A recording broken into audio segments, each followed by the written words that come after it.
이곳 중국 국영방송에서 절대 보도하지 않는 충격적 진실이 있다고 합니다. 아시아 최대 258제곱킬로미터 뉴타운이 유령 도시로 변했고 광둥성은 400채 빌라 중 단 8가구만 남았다죠. 한국 기업 철수 후 실업률 90%를 기록했다는데요. 과연 이곳에는 무슨 일이 있던 걸까요? 저는 중국 텐진에 살고 있는 저우슌이라고 합니다.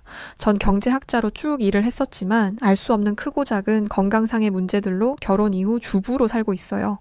제가 살고 있는 이곳 텐진은 거의 한국이라고 해도 무방할 정도로 한국 기업들이 꽉 차 있는 곳이었어요. 그렇다 보니 한국인들도 많았고 실제로 친하게 지내는 한국 친구들도 많았습니다. 전 사람을 볼 때 그 사람의 인성을 보지 국적을 본다거나 하며 색안경을 끼는 사람이 아니라 그들과 스스럼 없이 친해질 수 있었죠. 이런 제 모습을 못마땅하게 여기는 중국 지인들도 많았어요. 중국과 한국은 늘 팽팽하게 어떤 긴장의 끈을 놓을 수 없는 애증의 관계라는 것을 잘 알고 있습니다. 저 역시 한국인들을 직접 바로 곁에서 경험해보기 전까지는 한국인에 대한 인지가 긍정적이지 않았던 것은 사실이었죠. 2010년경 텐진에는 하나둘 한국 기업들이 자리를 잡기 시작했고 어느덧 3천여 개의 한국 기업이 자리를 잡게 되었어요. 텐진은 베이징에서 고속열차로 30분도 채 걸리지 않는 곳으로 입지가 아주 좋은 곳이라 저는 자취부터 신혼집 그리고 쭉 텐진에서 지금껏 살고 있습니다. 이렇게 한국 기업들이 모여 있을 때 중국 정부는 각종 혜택과 지원을 아끼지 않았고 텐진은 그야말로 반한국인 상태로 쭉 이어져 갔어요. 처음 남편과 결혼을 했을 때 남편은 중국의 작은 회사를 다녔지만 한국 기업으로 옮기며 저희들의 상황은 많이 좋아졌습니다. 중국 기업을 다녔을 때 남편이 운이 없었을 수도 있겠지만 툭하면 해고해 억울한 일을 수도 없이 겪어야 했어요. 결정적으로 한국 기업으로 옮기게 된 계기가 있었죠. 결혼을 하면서 남편은 이제 한 가정을 책임져야 한다는 책임감에 어깨가 무거운 상태였는데 하필 그때 사건이 터진 겁니다. 회사 운영이 힘들어져 직원들의 임금을 무기한으로 삭감해야 한다는 내용이었어요.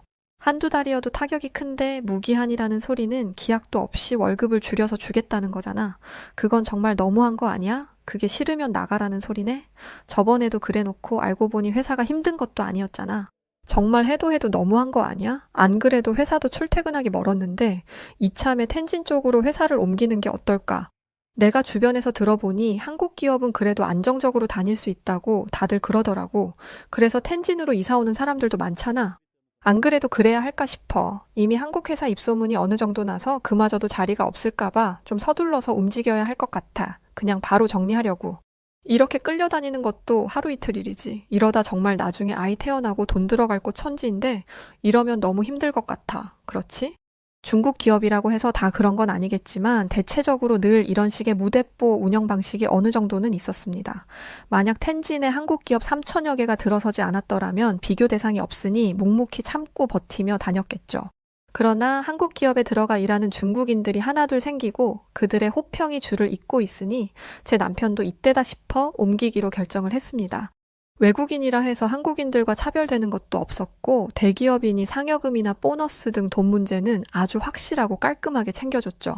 또 사람을 어느 정도 가려 뽑아서 그런지 직원들의 인성도 아주 좋다며 남편은 한국 기업에서 일하는 것을 아주 만족해 했습니다. 실제로 한국 기업으로 이직을 하고 나서 저희 부부의 생활도 아주 좋아졌어요. 이전보다 더 급여가 높아졌고 남편의 근무 외 시간에 방해받는 일이 없으니 그 시간에는 부부만의 시간을 즐길 수도 있었습니다. 그런데 늘 행복한 것은 아니었어요. 아무래도 한국 기업에서 일하다 보니 한국과 중국 간의 외교적 이슈가 발생할 때면 긴장도가 아주 높아졌죠. 그건 남편의 회사뿐 아니라 제가 사는 텐진의 동네 역시 마찬가지였습니다. 인생은 예상한 대로 흘러가지 않는다고 하지만 평온하게 딱 이렇게만 하루하루가 흘러가 주길 바랬을 뿐인데 예상치도 못한 큰 사건이 터지고 말았죠. 중국의 사드 배치에 대한 보복 조치가 발생한 것입니다. 이는 한중 관계에 큰 파장을 일으킨 중대한 사건이었죠. 한국은 북한의 미사일 위협에 대응하기 위해 미국의 고고도 미사일 방어 시스템인 사드를 배치하기로 결정했습니다. 이 사실을 접한 중국은 이를 강력히 반대하며 다양한 형태의 경제적, 문화적 사드 보복 조치를 즉시 취해버린 것이죠. 이로 인해 양국 간의 정치적 긴장과 경제적 손실은 점점 크게 발생하고 있었으며 국제사회에서도 큰 이슈가 되었습니다. 텐진 내 3천여 개가 넘는 한국 기업들 모두 제대로 영업을 하기도 어려운 상황이었어요. 처음 사드 보복 배치라는 사건을 접했을 때 현지에서는 양측 모두 눈치를 보기 바빴습니다.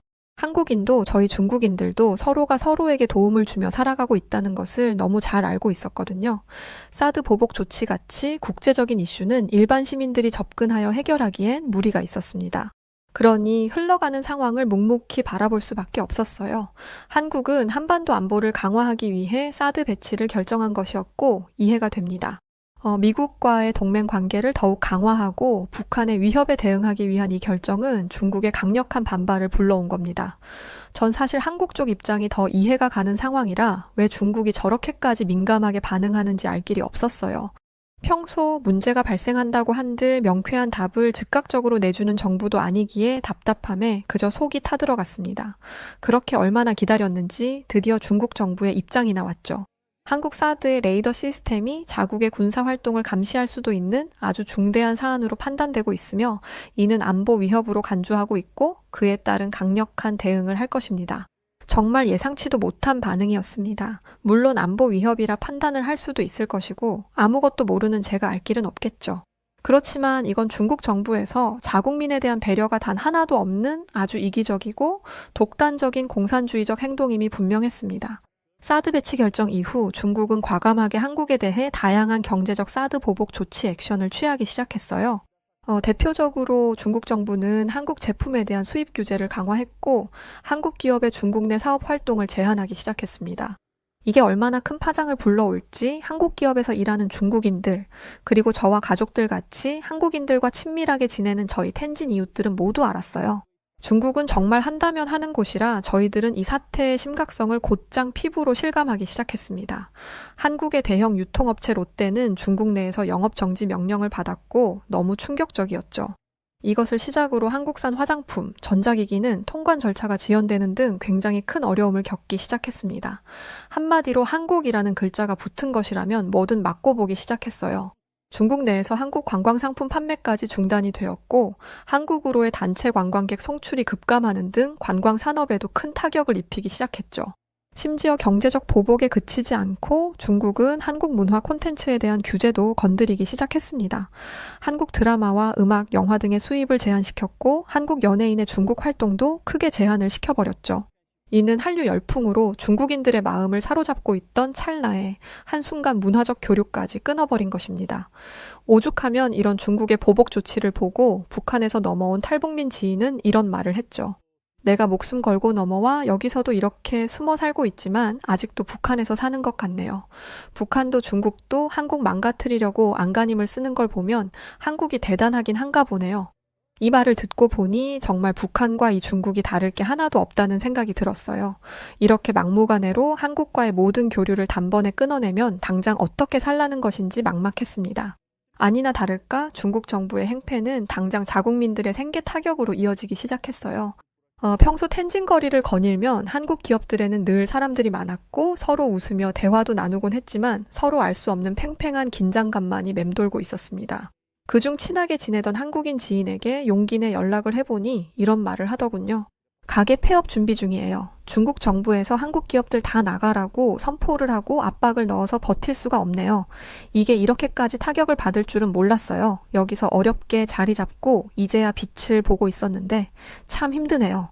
그나저나 남편분 쪽은 괜찮으신 거예요? 지금 한국 관련된 기업이면 다 박살내고 보던데 저우친도 걱정이네요. 그런데 지금 이렇게 한국 기업 다 내보내는 거 중국 입장에서 진짜 큰 타격일 텐데 왜 저렇게까지 미련한 짓을 하는지 전 이해할 수가 없네요. 저도 마찬가지예요. 당장 우리 텐진만 해도 한국 기업들이 꽉 주름 잡고 있잖아요. 그런 기업들 다 보내고 나면 어쩌려는 건지 모르겠어요.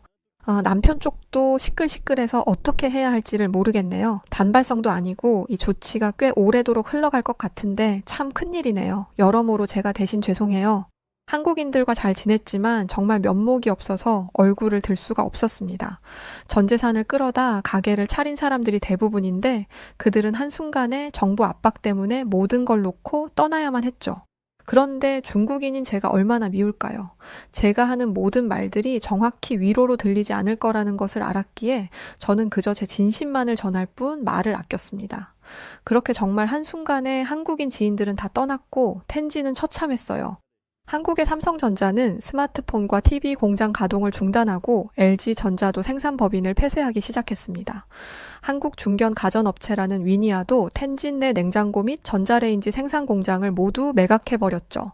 이렇게 한국 기업들이 하나둘 크고 작게 다 빠지고 떠나갔습니다. 더 황당한 것은 이렇게 한국 기업을 다 내보내놓고 중국 정부에서는 다른 계획이 있었다는 사실이었죠. 텐진 인근에 아시아 최대의 뉴타운을 계획 중이었고 그건 정부의 계획과는 다른 방향의 결과를 맞이했습니다. 실제 중국 유튜버는 이 내용을 지적하여 이슈가 되었어요. 258제곱킬로미터의 계획 면적을 가진 징진 신도시 프로젝트는 한때 아시아 최대 규모의 빌라와 고층 건물 단지로 각광받았습니다. 하지만 지금은 3,000채가 넘는 빌라와 수백 채의 사무실 및 아파트 건물이 있는 중국의 최신 유령 도시가 되었는데요.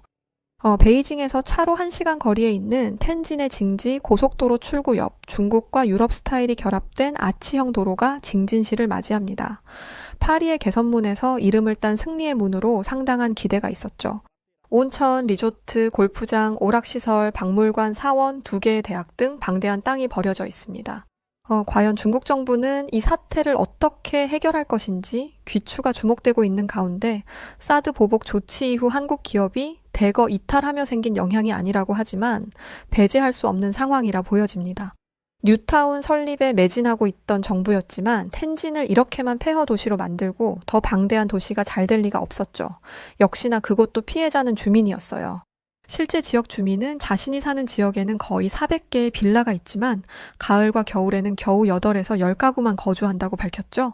봄과 여름에는 상황이 나아지지만 20가구 이상은 거주하지 않는다고 말했습니다. 텐진 바오디구 정부는 홍콩 부동산 개발업체 홉슨 개발과 함께 야심차게 준비한 프로젝트입니다. 그러나 기대와는 달리 인구가 드물고 거리가 황량하며 으스스한 적막감이 감도는 유령 도시로 남아 있습니다. 사태의 심각성은 곧장 저희 부부의 생활로 이어져 갔어요. 결국 남편이 다니던 회사까지도 정부의 압박을 이기지 못해 한순간에 사라지고 말았고 남편은 직장을 잃었습니다. 남편은 본인 스스로를 자책하기 시작했어요. 한국, 중국을 떠나서 이건 내 개인적인 문제인 것 같아. 내가 얼마나 재수가 없는 사람이면 다니는 회사를 족족 말아먹고 이런 결과를 내는 건지 모르겠어. 난 이제 도대체 어디서 일을 해야 할지도 모르겠고 정말 막막한데 어쩌지? 그래도 한국 회사 들어가서 상여금도 받고 안정적으로 다닐 수 있어서 마음이 참 편했는데 어떻게 이런 외교적 문제가 발생할 수가 있어? 정부 입장에서야 돈 없는 나 같은 국민이 신경이야 쓰이겠냐마는 아무리 그래도 그렇지 한순간에 일자리를 잃게 하면 어쩌자는 거야. 남편은 일어설 힘조차 없을 정도로 절망을 했지만 어떻게든 방법을 찾아야 했습니다. 그때 텐진에서 가게를 접고 광저우로 넘어간 한국인 지인에게서 연락 한 통을 오랜만에 받았어요. 아직 상황은 좋지 않지? 어쩌면 내가 좋은 소식을 전할 수도 있을 것 같아서 연락했어. 여기 광저우는 LCD라고 있는데 여긴 타격을 안 입겠더라고. 나도 그냥 다 접고 이쪽에 와서 일하고 있는데 사람도 뽑고 있어서 혹시 도움이 될까 하고 연락해봤어. 그래? 그런데 광저우면 거리가 있어서 이건 좀 상의를 해봐야 할 것 같아. 그래도 이렇게 생각해주고 연락 줘서 고마워. 선뜻 연락도 먼저 못했는데 연락할게. 고마워. 한국인 지인에게서 들은 소식은 분명 좋은 소식이지만 다소 걱정이 되긴 했습니다. 광저우까지 거리가 가까운 것도 아니었고 아예 이사를 가야 했기에 쉬운 결정은 아니었어요. 그렇다고 남편 홀로 먼저 보내기도 그렇고 참 고민스러웠습니다. 그냥 중국 회사에 들어가서 일을 했으면 좋겠지만 남편은 이미 자국민들과 일하면서 많이 힘들어봤고 한국인들과 섞여서 일하는 게 너무 좋다고 했죠. 찬밥 더운 밥 가릴 처지가 아닌 걸 알지만 확고하게 말하는 남편에게 강요할 수가 없었습니다.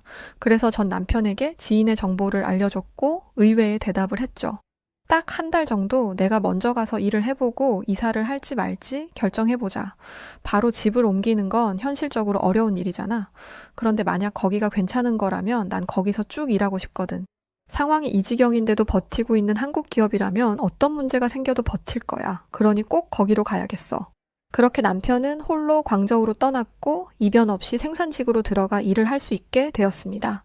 1달 동안 저는 텐진에 남아 소일거리를 하며 살림에 보태며 그렇게 지냈죠. 그러다 남편의 결심이 서고 저희는 광저우로 이사를 하게 되었습니다. 텐진에서 반평생을 보냈기에 광저우에서의 삶은 모든 게 새롭고 낯설기만 했어요. 연고도 없고 하다못해 커피 한 잔을 할 수 있는 친구도 없는 타지 생활이 꽤 외롭기도 했습니다. 그렇지만 남편이 참 행복해했어요. 이 일을 누가 저렇게 행복하게 할 수 있나 싶을 정도로 말이죠. 한국 기업의 가장 큰 장점이라 하면 깔끔함이었어요. 업무 시간과 급여 처리, 그리고 업무 배정 등을 딱딱 깔끔하게 나눠서 하니 지저분한 것이 없었죠. 이런 점에서만 봐도 중국과는 달랐어요. 심지어 공장 내 돌아가는 기계들과 시스템적인 부분만 봐도 굉장히 최신식이고 체계적으로 돌아가는 시스템이라 일하기 좋은 환경이라 했죠. 중국은 일하는 환경 자체가 다소 지저분하고 더러워 일을 하면서도 신경이 쓰이는 경우가 대다수입니다. 그러나 한국은 치우는 것 또한 업무의 포함으로 여겨 늘 위생을 철저히 여기며 깨끗한 환경에서 일을 할 수 있었죠. 저 역시 한국인을 좋아했지만 남편은 한국인 동료들을 늘 칭찬했습니다. 사람들이 정도 많고 뒷말도 없고 외국에 나와 일하는 게 힘들 법도 한데 늘 친절한 한국인들이 신기하다고 했죠. 가끔 일하다 보면 언성이 높아지는 경우가 있는데 어디선가 누군가 목소리를 높이네 싶으면 늘 중국인들이지 한국인들은 신사적으로 대응한다고 했어요. 가끔은 신기할 정도로 신사적이라 로봇 같기도 하다니까 사람들이 어떻게 저렇게 한결같은지 모르겠어. 그리고 신기한 게 한국인들은 진짜 빨리빨리 하는 걸 좋아해서 답답한 걸 잘 못 참거든? 근데 또 별로 화를 안 내. 우리 중국인들은 답답하면 화부터 내고 목소리부터 커지잖아. 그래서 한국인들은 보면 볼수록 참 신기해. 쓸데없는 자존심 싸움도 안 하고 정말 한 동료, 우리 팀이라는 그 느낌이 있어서 힘들어도 힘이 나고 그러더라고. 중국인들은 우리 팀이네 뭐네 그런 게 별로 없잖아. 한 팀이라고 해도 내가 더 잘나야 하고 치고 올라갈 궁리만 하는데 말이야. 이제야 비로소 안정적으로 자리를 잡았구나 싶어 마음이 놓였습니다. 물론 그 사이에도 끝없이 정부는 한국뿐 아니라 국제적으로 공격을 멈추지 않았고 자국민들을 불안에 빠뜨리곤 했어요. 이미 한국 기업이 빠지면서 큰 타격을 입어봤고 현재까지도 입고 있는 상황인데 설마 더 큰 문제를 만들지는 않겠지? 저는 그렇게 생각을 했습니다. 너무 평화로운 나날들이 이어지던 어느 날 사건이 벌어지고 말았어요. 이제는 미국을 향해 화살을 쏜 것입니다.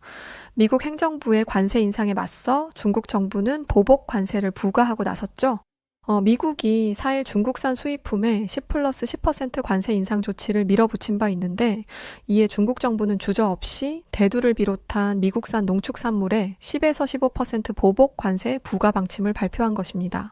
이전에 결국 한국에 보복을 했던 것과 같이 고민도 없이 바로 대응해버리는 정부의 똑같은 행보라고 볼 수 있었어요.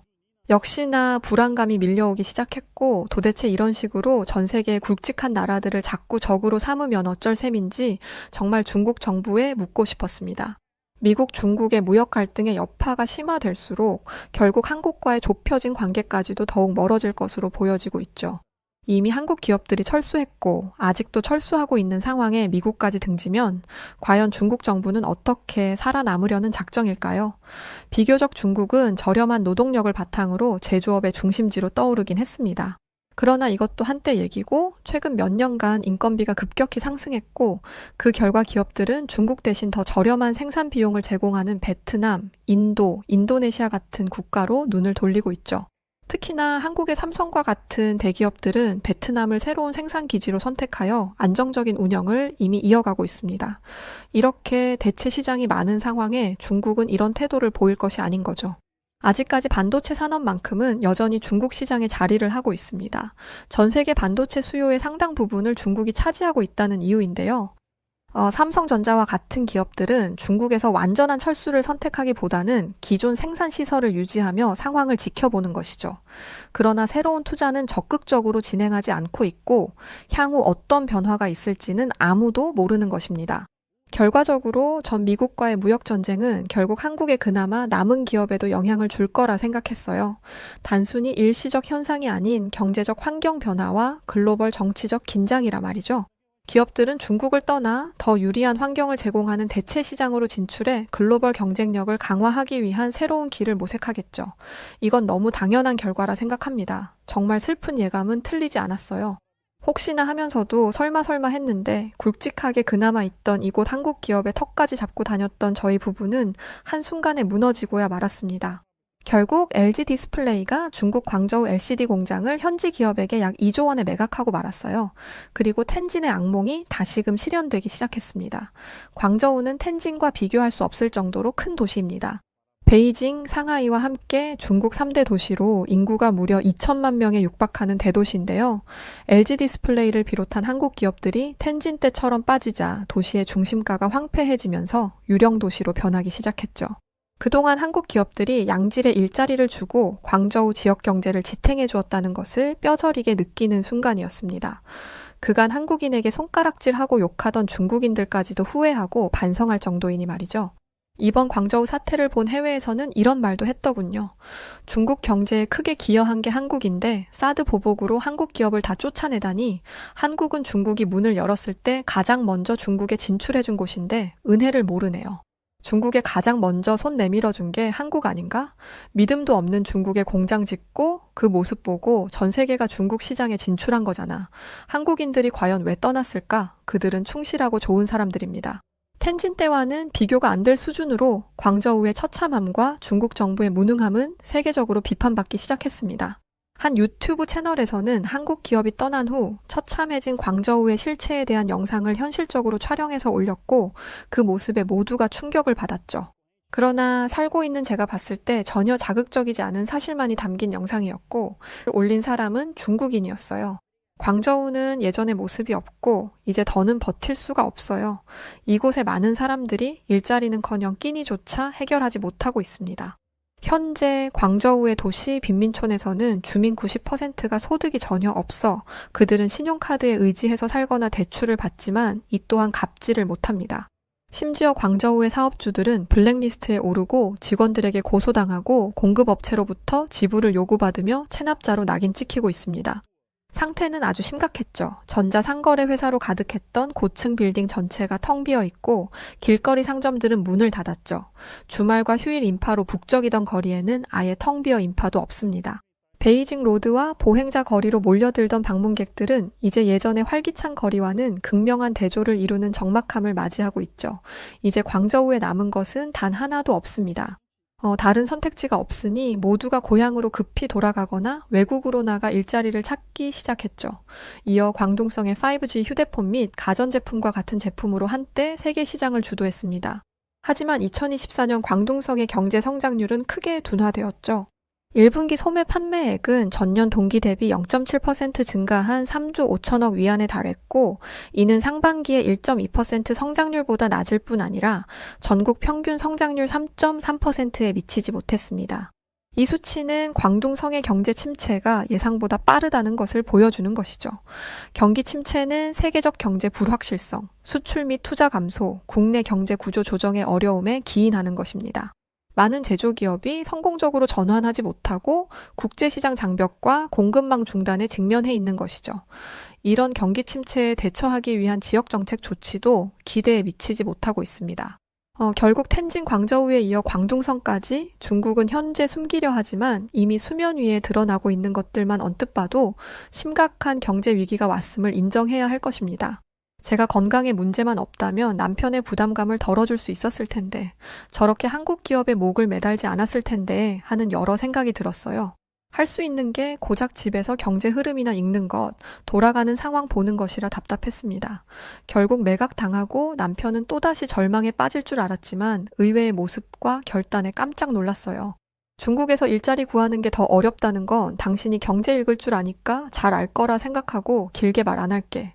한국 가서 일하자. 한 살이라도 젊을 때 우리 애기 낳기 전에 한국 가서 자리 잡고 그냥 그렇게 살자.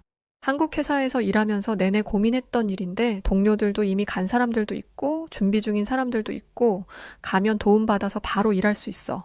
이렇게 갑자기 한국을 가자고 한국이 무슨 옆집도 아니고 너무 충동적으로 결정하는 거 아니야? 아무리 지금 상황이 좋지 않다고 해도 연고도 없는 곳에서 우리가 어떻게 자리 잡고 애를 낳고 살아. 그래도 아무리 밉고 싫어도 자국에서 터 잡는 게 좋지 않을까? 이 나라는 미래가 없어. 아직도 모르겠어? 이런 미래도 없는 나라에서 애를 키우고 싶어? 남편의 저 말에 저는 머리를 한 대 맞은 것 같았습니다. 솔직히 중국이 경제적으로 정말 부끄러울 정도로 감정적인 대응을 한다는 것은 알지만 또 늘 실패를 하고 있고 이제는 하다 나라 전체를 폐허로 만들고 있지만요. 그래도 자국인이 이곳에서 사는 게 맞다고 저는 늘 그렇게 생각했습니다. 그런데 적어도 앞으로 태어날 제 아이는 이런 곳에서 살게 하고 싶지는 않더라고요. 제가 용기를 내면 제 아이만큼은 한국인들의 좋은 인성을 닮으며 더 넓고 깨어난 사고를 지닌 아이로 성장할 수 있지 않을까 싶었습니다. 결코 쉬운 결정은 아니었지만 이미 남편의 동료들이 먼저 가서 일을 하고 있기도 했고 함께 넘어가는 동료들도 있어서 가는 것에는 크게 어려움이 없었어요. 그나마 다행인 건 그들의 아내들과 친구가 될 수 있었습니다. 저처럼 주부로 사는 사람들도 있었고 부부가 함께 일하는 경우도 있었죠. 회사 근처 아파트에 모여 살며 처음에는 저희들끼리 지냈지만 역시 사교성 좋은 한국인들은 먼저 다가와 줬습니다. 회사 부부 동반 모임에 참석하면서 한국인 친구들이 하나 둘 생기기 시작했고 이제는 국적 불문하고 모두가 잘 지내고 있어요. 사실 남편이 한국으로 가자고 했을 때 저는 이런 생각을 했습니다. 만약에라도 남편이 이번에도 회사가 잘못되면 그냥 제가 나서서 일을 하려고 했어요. 한국에서 중국어를 가르치든 하다못해 공장에 나가서 일을 하든 제가 하던 경제 관련 일을 하든 말이죠. 그렇게 뭐라도 해보면 어떻게든 우리 가족 먹고 살 수 있을 거라고 생각했거든요. 그런데 막상 와보니 한국은 외국인에 대한 정부 혜택과 지원이 꽤 많았습니다. 일자리를 잡을 수 있도록 지원도 해주고 주거지 지원과 아이 출산에 대한 지원 등 한국이라는 나라에 한 가족이 와서 자리를 잡고 살 수 있도록 안전한 울타리를 나라에서 해주는 느낌이 들었죠. 결과적으로 전 한국으로 온 지금이 너무 좋습니다. 가끔은 중국에 있는 가족들이 한국이 뭐가 좋냐며 날카롭게 물어보기도 해요. 아직도 중국은 한국을 싫어하는 사람과 저처럼 한국을 이해하는 쪽 이렇게 아주 대립된 입장으로 나뉘거든요. 그게 가족이라고 해도 말입니다. 그럼 전 가족들에게 그럽니다. 적어도 한국에서는 한순간에 나라 때문에 망할 수도 있다는 그런 불안감은 없어. 오늘 자고 일어났는데 내일 정부에서 사고를 쳐서 한순간에 폐허가 된다거나 유령 도시가 있다거나 절대 그럴 일은 없다고. 자국민뿐 아니라 외국인도 보호하는 게 한국인데 당연히 중국에 있을 때보다 속 편하고 좋지. 물론 가끔은 중국이 그리울 때도 있지만 저는 결코 돌아갈 생각은 없어요. 미국, 중국, 동남아, 일본에서 한국으로 지금까지도 이민을 많이 오는데 전 그들이 왜 그런 선택을 하는지 너무 이해가 갑니다. 중국은 지금까지도 폐허된 도시를 방치하고 쉬쉬하며 숨기기 바쁘지만 자국민들이 실체를 까발리고 있고 그걸 정부는 막는 싸움이 지속되고 있습니다. 그런데 과연 그걸 어디까지 막을 수 있을까요? 한국뿐 아니라 글로벌 기업들과 거대한 자본이 빠른 속도로 빠져나가고 있는 지금 이 상황을 누군가 이렇게 한마디로 정리했더군요. 세상을 괴롭히는 사람에 대한 업보의 보복 그 자체라고 말입니다. 난데없이 바지를 내리더니 대로변에서 똥을 싸대는 중국인 관광객들 때문에 멘붕에 빠진 태국 여자가 있습니다. 그런데 이런 일은 그저 시작일 뿐이었고 요즘 태국은 중국인들로 인해 그야말로 똥밭이 되었다고 하는데요. 한때 한국 관광객들로 북적이던 태국이 어쩌다 이런 무법천지가 되어버린 것인지 그 충격적인 사연을 이야기해 드릴게요. 안녕하세요. 저는 태국의 카오산로드 야시장에서 코끼리 바지를 팔고 있는 30대 여자 야팁이라고 합니다. 제 꿈은 방콕에서 제일 큰 백화점 센트럴 월드에 제 가게를 여는 거예요. 야팁의 엘리트 부티크라고 가게 이름도 미리 정해놨죠. 센트럴 월드에 입점만 하면 저는 태국 귀족인 하이소 같은 생활을 할 수 있을 거예요. 매일 명품을 걸치고 최고급 샴페인을 마시는 거죠. 실제로 제 가게에는 매일같이 한국인 관광객들이 몰려들었고 그들이 쏟아붓는 돈으로 인해 제 통장은 날로 불어났어요. 제 꿈은 곧 이루어질 것만 같았죠. 그러던 어느 날 오후 제 꿈은 한순간에 모래성처럼 무너져 내렸어요. 그날 제게 일어난 그 저주받을 사건에 대해 지금 바로 말씀드릴게요. 그날도 저는 제 가게를 크게 키우기 위해 정말 열심히 일하고 있었어요. 특히 한국 관광객들에게는 좀 더 신경을 썼죠. 그들은 제 일주일치 식비에 해당하는 돈을 그냥 팁으로 턱턱 주고 가곤 하니까요. 그런데 사실 저는 한국 관광객들을 볼 때마다 감사함과 함께 묘한 열등감을 느끼곤 했어요. 예쁜 얼굴에 매끈한 피부, 세련된 옷차림을 하고 와서는 마음껏 돈을 쓰고 다니는 모습이 정말로 눈에 거슬렸거든요. 대체 한국인들은 무슨 복이 저렇게 많아서 얼굴도 예쁘고 돈도 많은 거야. 저는 땡볕에서 장사를 하느라 피부는 시커멓게 그을렸고 땀에 젖은 싸구려 옷만 입고 다니는데 한국인들은 태국에서 왕족 같은 대우를 받는 모습을 보니 배가 아파 견딜 수가 없었죠. 그럴 때마다 저는 빨리 돈을 벌어서 센트럴 월드에 들어가겠다는 의지를 불태웠어요. 그날을 위해 저는 애써 한국에 대한 열등감을 털어버리고 다시 장사에 집중했죠.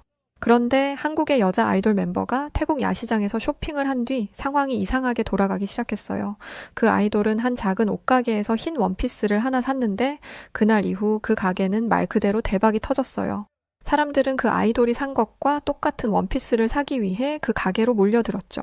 어느 순간 태국의 젊은 여자 대부분이 흰 원피스를 입고 다니더군요. 반대로 알록달록한 코끼리 바지를 파는 제 가게에는 손님들이 눈에 띄게 줄어들기 시작했죠. 어떤 날은 코끼리 바지를 한 장도 팔지 못하기도 했어요. 저는 속으로 울분을 토했죠. 도대체 한국이 뭔데 태국에서 이렇게 큰 영향력을 발휘하는 거야? 한국 여자 아이돌이 옷 하나 샀다고 온 나라가 따라하고 난리라니 정말 짜증나서 못 살겠네. 한국은 태국보다 크기도 작고 인구도 훨씬 적은데 대체 태국이 뭐가 아쉬워서 한국에게 이렇게 휘둘려야 하는 것인지 도무지 이해가 안 됐어요. 게다가 한국은 6.25 전쟁 때 우리 태국의 도움을 받기도 한 힘없고 불쌍한 나라였잖아요. 실제로 제 할아버지가 그 전쟁에 참전하셨었고요. 할아버지는 늘 이렇게 말씀하셨죠. 우리 모두가 한국을 살리기 위해 애썼다. 그때 한국 군인들을 포함한 각 나라에 참전했던 군인들이 아니었으면 한국은 지금쯤 존재하지도 않았을 거다. 한국 전쟁은 끔찍한 비극이었다. 할아버지는 태국이 미국에 이어 두 번째로 빠르게 한국의 파병을 결정했다며 우리 군은 그 전쟁에서 129명이 전사하고 1139명이 부상을 당하는 엄청난 희생을 치렀다고 하셨어요. 이런 이야기를 들으면서 자랐기 때문에 저는 한국이 지금처럼 잘 나가는 국가가 된 것이 너무 짜증났어요. 우리의 도움이나 받던 나라가 어떻게 우리보다 더 잘 먹고 잘 살게 된 것인지 진짜 생각할수록 어이가 없고 억울했죠. 하지만 현실은 현실이니까요. 저는 하루 빨리 돈을 많이 벌어서 한국인처럼 부자가 되는 날만을 기다렸죠. 그러던 어느 날 저는 믿기지 않는 소식을 듣게 되었어요. 그건 바로 한국에 갔던 수십 명의 태국인들이 아무 이유 없이 입국이 거부당했다는 거였죠. 그들은 긴 시간 대기만 하다가 결국 다시 태국으로 돌려보내졌다고 했어요. 그 순간 제 머릿속은 하얗게 변해버렸고 가슴 속에서는 충격과 분노가 치밀어 올랐죠. 대체 우리가 무슨 잘못을 했다고 이런 굴욕을 당해야 하는 거지?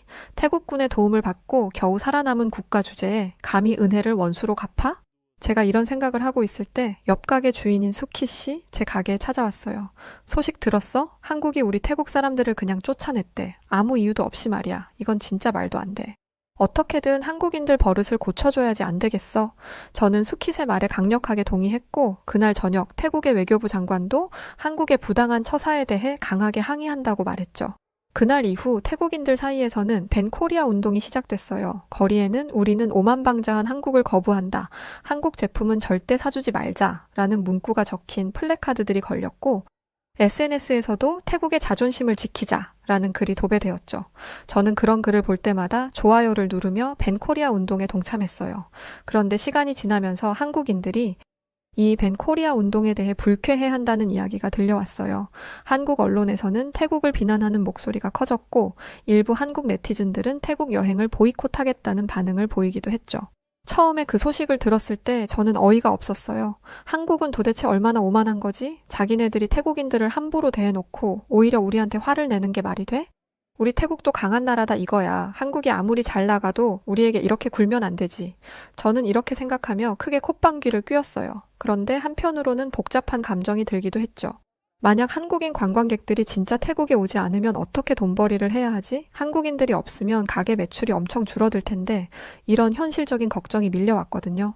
하지만 그때 예전에 주변에 계셨던 태국 어른들의 말이 떠올랐어요. 우리의 도움을 받으며 빌빌대던 한국이 지금 우리보다 더 잘 산다고 해서 기죽을 필요는 없어. 태국에게는 중국이 있다. 태국 어른들의 말들을 떠올리자 저는 용기가 생겼어요.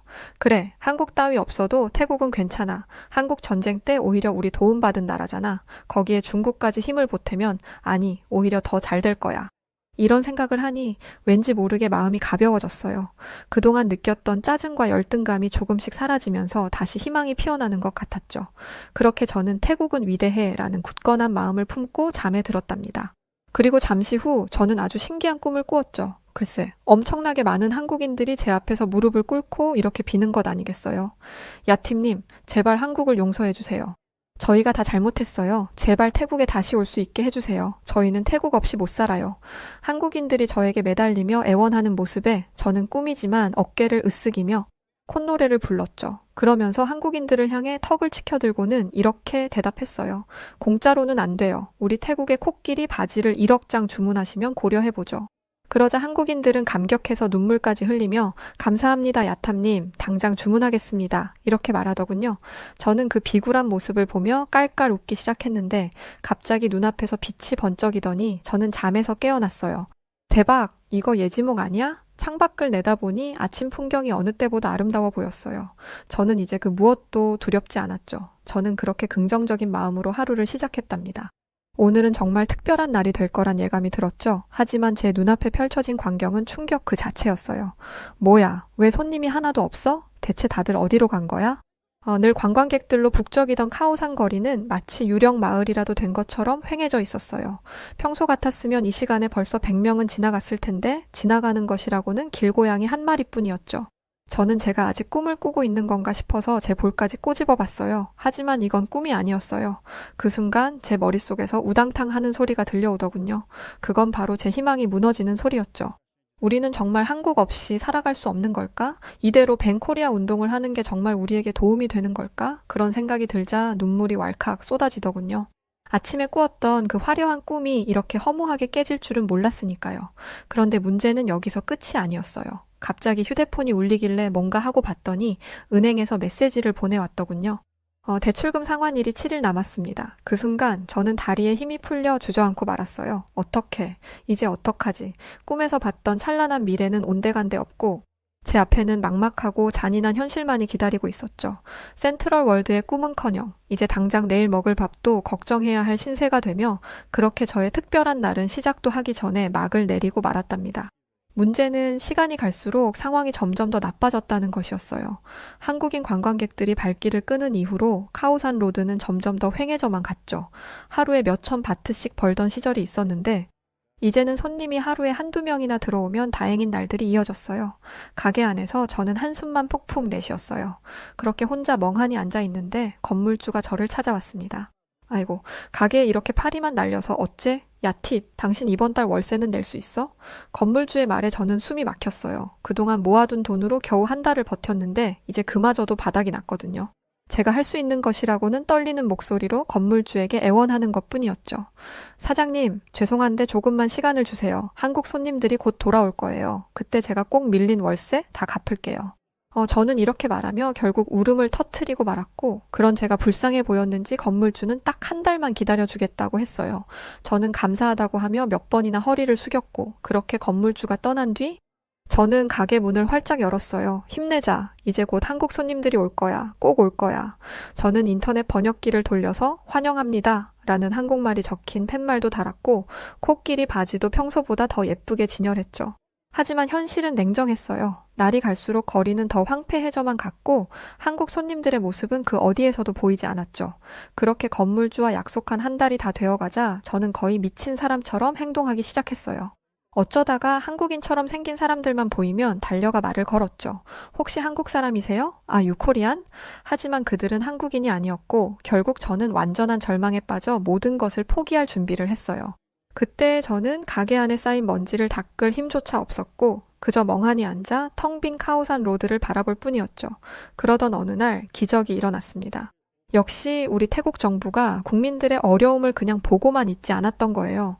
태국 정부는 한국인 필요 없다. 앞으로 중국 관광객 유치에 온 힘을 쏟겠다며 발표했던 거죠. 태국 총리는 이제 태국은 중국 관광객을 주력으로 삼겠습니다.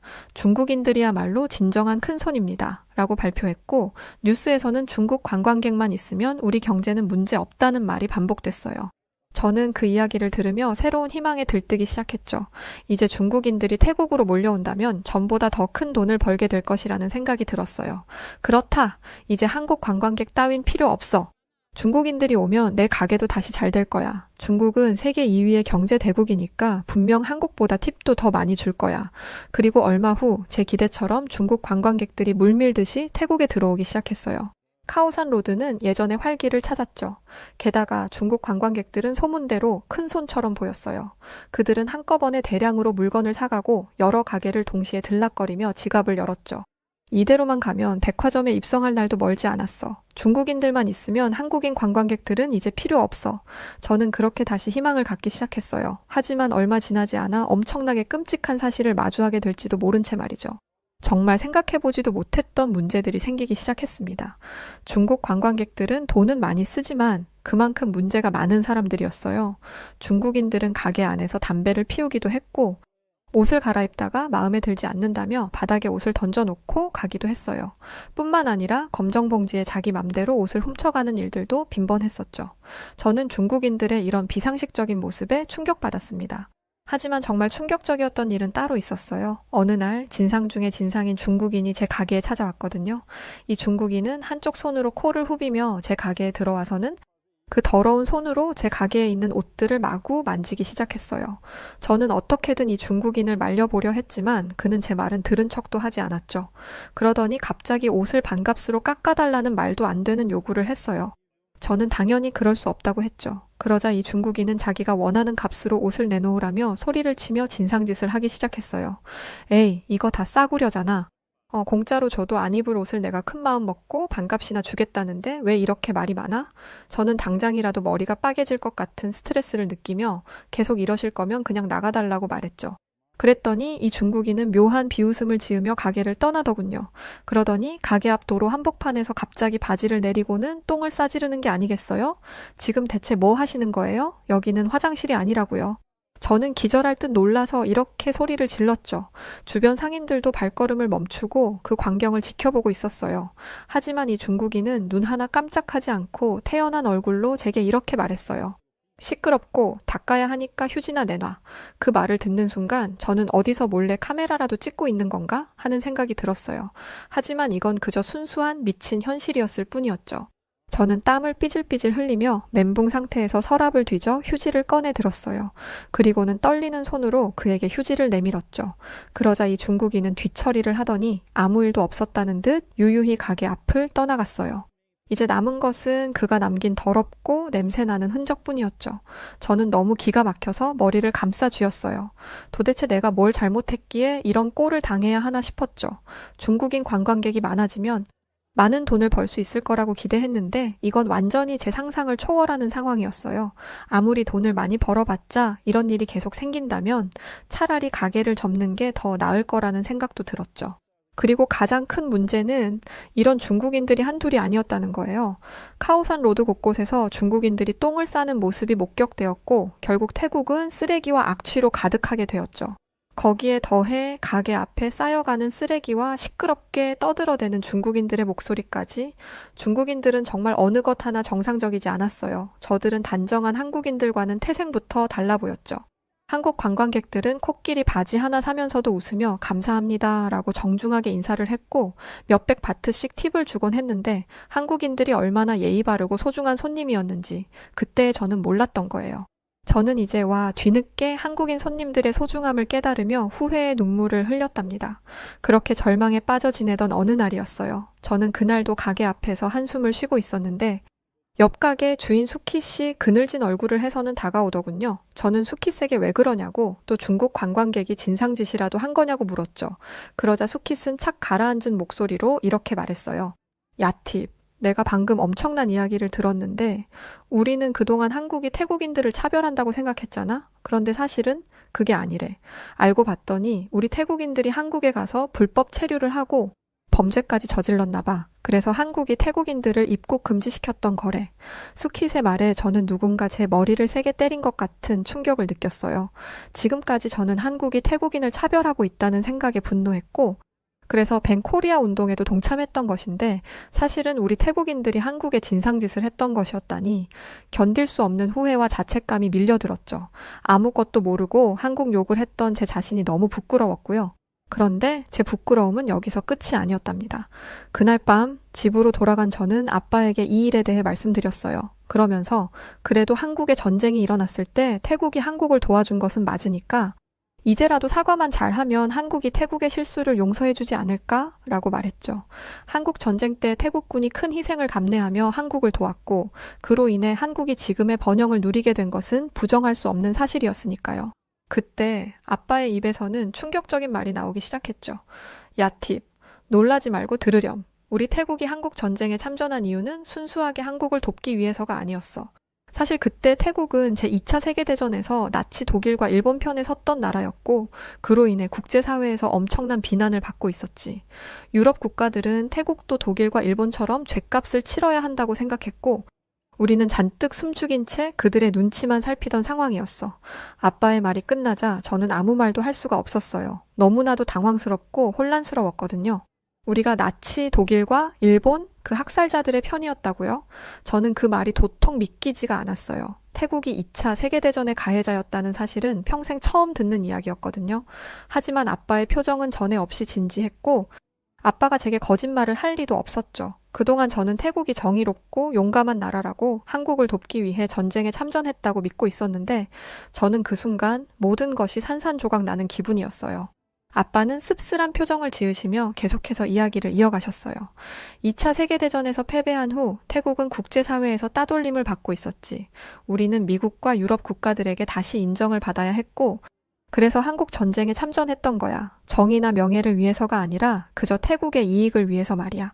아빠의 말을 듣는 순간 저는 눈물이 핑 돌았어요. 그동안 저는 제가 태국인이라는 것에 자부심을 갖고 살았는데 그게 다 거짓이었다니 배신감과 혼란이 밀려왔어요. 태국이 한국을 도와준 게 아니라 그냥 우리 자신을 위해서 싸운 거였다니 그런 것도 모르고 태국을 전쟁 영웅이라 생각해온 제가 너무 부끄러웠어요.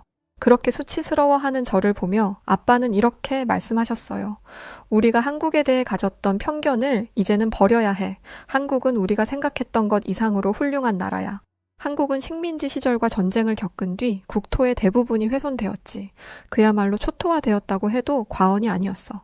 하지만 한국인들은 그 어떤 고난과 역경 앞에서도 절대 포기하지 않았고 지금은 세계에서 손꼽히는 강대국이 되었지. 엔터 사업과 전자기기, 조선, 자동차, 반도체, 디지털, AI와 각종 가전제품의 군사력까지 한국은 세계에서 최정상을 찍고 있어. 생각해보면 한국은 정말 무서운 국가야. 그들이 마음만 먹으면 이 세상에 해내지 못할 일이 없으니 그런데 요즘 젊은 태국인들은 한국 무서운 줄을 모르고 함부로 떠들어대고 있더구나. 정말 어리석은 일이지. 아빠는 무겁게 한숨을 쉬며 말씀을 이어가셨어요. 아빠는 태국의 앞날이 진심으로 걱정되는구나. 우리 스스로를 자랑스러워하는 건 좋은 일이지만 지금처럼 한국과 등을 돌린다면 태국은 엄청난 대가를 치러야 할 거야.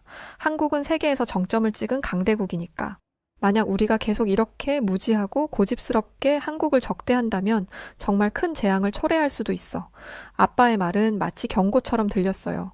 그동안 저는 한국이 태국보다 잘 산다는 이유만으로 그들을 질투하고 시기했어요. 하지만 이제는 그들이 우리와는 다른 차원에서 세계적인 영향력을 행사하고 있다는 것을 뼈저리게 깨닫게 되었죠. 만약 한국이 태국을 완전히 버린다면 단순히 경제적인 문제를 떠나 태국이 국제사회에서 고립될 수도 있다는 생각에 등골이 오싹해지더군요. 이제부터라도 달라져야 해. 태국이 한국과 다시 좋은 관계를 맺을 수 있게 나부터 뭐라도 해보자. 그렇게 결심을 굳힌 저는 다음 날 아침 비장한 마음을 안고 집을 나섰어요. 하지만 거리로 나온 순간 저는 바위처럼 굳고 말았답니다. 거리 곳곳에는 벤코리아 포스터가 붙어 있었고 사람들은 한국 타도라는 글이 적힌 두건을 머리에 두른 채 한국 제품을 거리에 쌓아두고 불을 지르고 있었죠. 저는 그 모습을 보며 가슴이 답답해졌어요. 결국 저는 더 이상 참지 못하고 사람들 앞에 나서서 이렇게 말했죠. 잠깐만 내 얘기 좀 들어주세요. 그동안 우리가 한국을 오해하고 있었어요. 태국인들이 한국에 들어가서 불법 체류를 하고 범죄를 저질렀대요. 한국은 정당하게 입국 절차를 강화했을 뿐이라고요. 저는 이렇게 간절하게 외쳤고 순간 주변은 찬물을 끼얹은 듯 조용해졌죠. 그런데 이것은 폭풍 전의 고요함일 뿐이었어요. 곧이어 한 여자가 분노의 찬목소리로 제게 소리치기 시작했죠. 이 여자는 또 뭐야? 자기 나라는 안중에도 없고 감히 한국 편을 들어? 너 태국인이 맞기는 해? 그렇게 한국이 좋으면 넌 한국에 가서 살아. 그 말에 저는 눈물이 나려는 걸 겨우 참았어요. 그리고는 겨우 힘을 내어 이렇게 말했죠. 제발 이러지 말고 제발 좀 들어보세요. 지금이라도 우리는 한국인들의 마음을 돌려야 해요. 한국이 없으면 우리 경제는 무너지고 말 거라고요. 감정적으로 이러지들 말고 제발 좀 이성적으로 생각해보세요. 한국이 없다면 우리가 어떻게 살아남을 수 있겠어요? 저는 진심을 담아 호소했지만 사람들의 분위기는 점점 더 험악해질 뿐이었어요. 그들의 눈빛은 경멸과 분노로 가득 차 있었죠. 그 순간 어디선가 한국으로 꺼져, 이 배신자라는 소리가 들려왔어요. 깜짝 놀라 고개를 돌려보니 한 남자가 무서운 표정을 지으며 저를 노려보고 있더군요. 그는 사람들 사이를 헤치며 빠르게 다가오더니 손가락을 들어 제 가슴을 세게 찌르며 위협적인 목소리로 말했어요. 네가 이런다고 한국 사람들이 너를 좋아해 줄 것 같아? 착각하지 마. 넌 그저 한국의 똘마니 짓을 하고 있을 뿐이야. 그의 말에 저는 너무 충격을 받아 아무 말도 할 수 없었어요. 그가 손가락으로 저를 찌를 때마다 온몸이 얼어붙는 것 같았습니다. 그때 어디선가 딱딱한 무언가가 저를 향해 날아왔습니다. 그건 바로 망고였죠. 망고는 제 어깨를 강타하며 그대로 터져버렸고 저는 그 충격에 순간적으로 휘청거리며 뒤로 넘어지고 말았어요. 어떻게 태국인이 이럴 수 있어? 한국의 나라를 팔아먹으려고 그러는 거냐고. 주변 사람들이 저를 애워싸고 온갖 욕설과 비난을 퍼붓기 시작했어요. 그들의 손에는 과일과 쓰레기가 들려 있었고 그것을 저를 향해 던지기 시작했죠. 그렇게 저는 온몸에 땀과 먼지가 뒤섞여 처참한 꼴이 되고 말았어요. 다행히 그 순간 근처를 지나가던 사람들이 경찰을 불러주었고 경찰들이 현장에 도착하고 난 뒤에야 저는 겨우 그곳을 벗어날 수 있었답니다. 그날 밤 저는 침대에 몸을 누인 채 온몸이 욱신거리는 통증을 느끼며 오늘 있었던 일들을 되새겨보았어요. 사람들은 마치 광신도라도 된 것처럼 태국은 위대한 나라라고 믿으며 한국은 철저히 적으로 여기고 있었죠. 하지만 그건 진실이 아니잖아요. 한국은 경제적으로 또 문화적으로 전 세계를 휘어잡고 있는 강대국인데 사람들은 귀를 닫은 채 현실을 외면하고만 있었죠. 저는 아파오는 머리를 부여잡으며 답답한 마음에 눈을 질끈 감았어요. 태국이 한국보다 우월해. 우리는 위대해. 한국은 우리를 무시하고 있어. 태국 사람들은 이런 거짓을 진실이라 믿고 있었고 그 잘못된 믿음이 나라를 병들게 하고 있었어요. 마치 태국이라는 나라 전체가 미쳐가고 있는 것 같았죠. 너무나 막막했고 이 어두운 터널에서 벗어날 방법이 보이지 않아서 괴로웠어요. 그렇게 저는 새벽까지 잠 못 들며 그날의 끔찍한 기억을 되새기며 아파했습니다. 하지만 저의 이런 고통과 상관없이 다음 날도 그 다음 날도 태국의 상황은 나아지지 않았어요. 오히려 더 악화되어 갔죠. 어느 날 수키 씨 저를 찾아와 이렇게 말하더군요. 야 팁 들었어? 우리나라가 중국이랑 군사훈련을 한대. 태국은 한국을 견제하기라도 하려는 듯 중국과의 관계를 더욱 강화하고 있었죠. 저는 이 상황이 너무 황당하고 어이가 없었어요. 태국의 국방력 순위는 겨우 30위 정도로 한국이 마음만 먹으면 태국은 먼지가 되어 사라질 텐데 대체 뭘 믿고 한국 같은 군사 강대국을 도발하는 것인지 이해가 되지 않았죠. 하지만 제 생각과 다르게 태국 사람들은 한국과 전면전도 불사하겠다며 여전히 강대국 태국이라는 허상에 빠져 있었어요. 정말 답답해서 미쳐버릴 것만 같았죠. 설상가상으로 제 가게에도 큰 위기가 닥쳐왔어요. 장사가 되지 않으니 매달 가게 임대료를 내는 것도 벅찼고 이제는 더 이상 버티기 힘든 상황에 이르렀죠. 중국인들이 그나마 간간히 물건을 사주긴 했지만 남기는커녕 오히려 손해만 보는 수준이었고 중국인들이 대거 몰려들면서 오히려 동네는 냄새나는 쓰레기장이 된 것만 같았습니다. 건물주는 더 이상 사정을 봐줄 수 없다며 제게 가게를 빼달라고 요구했어요. 그 말을 듣는 순간 제 눈에서는 눈물이 주르륵 흘러내렸답니다. 한때는 제게도 꿈꾸던 미래가 있었고 백화점에 입성하는 그 날만을 손꼽아 기다렸는데 이제는 모두 다 허사가 되었죠. 한국 손님들의 발길이 끊긴 거리에서 저는 마치 혼자 세상에 남겨진 기분이었답니다. 그날 밤 가게 문을 닫으면서 저는 마지막으로 뒤를 돌아봤어요. 한때 제 꿈이자 희망이었던 이 작은 공간이 이제는 그저 슬픈 기억으로 남게 될 거라고 생각하니 가슴이 미어졌어요. 내 소중한 꿈도 이제는 안녕. 그 말을 끝으로 문을 잠갔는데 그 소리가 마치 제 심장을 잠그는 것처럼 아프게 들렸답니다. 처음에 벤 코리아 운동이 일어났을 때 그때 사람들을 말렸다면 조금은 달라졌을까? 주변의 분위기에 휩쓸려 어리석은 행동을 했던 과거의 제가 너무 원망스러웠어요. 하지만 이제는 모든 것이 너무 늦어버렸죠. 이제 와서 제가 할 수 있는 일은 한국인 여러분께 진심으로 사과하는 일뿐인 것 같아요. 여러분께서 제 이야기를 들어주실지 모르겠지만 그래도 간절한 마음을 담아 이렇게 사연을 보내봅니다. 한국인 여러분 정말 죄송해요. 부디 저희를 용서해 주시고 다시 한번 태국을 찾아와 주세요. 여러분이 얼마나 소중한 손님이셨는지 이제는 너무나 잘 알고 있어요. 한국인 여러분이 저희의 미래였는데 멍청한 저는 그걸 몰랐어요. 여러분, 진심으로 사과드립니다. 제발 저희의 무례함을 용서하시고 태국에 다시 찾아와 주세요. 만약 여러분이 다시 와주신다면 이번에는 진심을 다해 잘 모시겠습니다. 부디 저희에게 다시 한번 기회를 주세요. 제 이야기가 한국인 여러분들의 마음에 닿기를 간절히 바라며 저의 이야기는 이만 마치도록 하겠습니다. 네, 오늘 사연 여기까지입니다. 뭐 안타깝네요. 하지만 그렇다 한들 이제 와서 뭘 어쩌겠나 싶기도 하고요. 태국이 중국을 선택한 건 진짜 한심합니다. 중국인들은 한국에 와서도 길에 대변도 보고 하는데 태국 길거리 난리겠네요. 자, 그럼 오늘 사연 어떠셨나요? 사연이 재밌으셨다면 구독과 좋아요 부탁드리고, 그럼 지금까지 저는 여우튜브 송은지였습니다.